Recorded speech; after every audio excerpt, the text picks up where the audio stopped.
आज़ाद भारत के इतिहास में 26 नवंबर का दिन खास है। देश में इस दिन बड़े ही हर्ष के साथ संविधान दिवस मनाया जाता है। हम सब जानते हैं कि 26 नवंबर भारतीय संविधान दिवस के रूप में मनाया जाता है।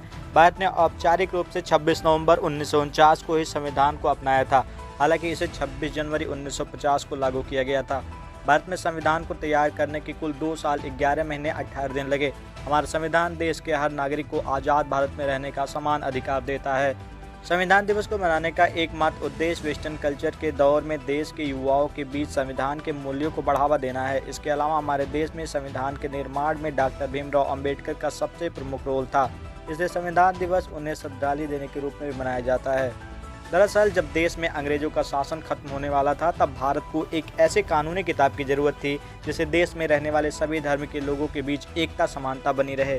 जिसकी जरूरत देखते हुए स्वतंत्रता सेनानियों के बीच संविधान बनाने की मांग उठने लगी। जब देश आज़ाद होने वाला था तो एक संविधान सभा के गठन की मांग उठने लगी। इस सभा की पहली बैठक साल 1946 में 9 दिसंबर के दिन हुई। संसद भवन के सेंट्रल हॉल में हुई इस बैठक में 207 सदस्य मौजूद थे। यहाँ बताते चलें कि संविधान सभा का गठन हुआ तो उस वक्त इस सभा में 389 सदस्य, लेकिन बाद में उनकी संख्या कम होकर 299 ही रह गई। ऐसा इसलिए हुआ क्योंकि आज़ादी के बाद जब देश का विभाजन हुआ तो कुछ रियासतों में इस सभा का हिस्सा नहीं लिया, जब सदस्यों की संख्या घट गई। बहरहाल 29 अगस्त 1947 में संविधान सभा में बड़ा फैसला हुआ और डॉक्टर भीमराव अंबेडकर के नेतृत्व में ड्राफ्टिंग कमेटी का गठन हुआ। इसके बाद 26 नवंबर 1949 को यानी आज के ही दिन इसको स्वीकार किया गया और बाद में 26 जनवरी 1950 को इसे लागू कर दिया गया।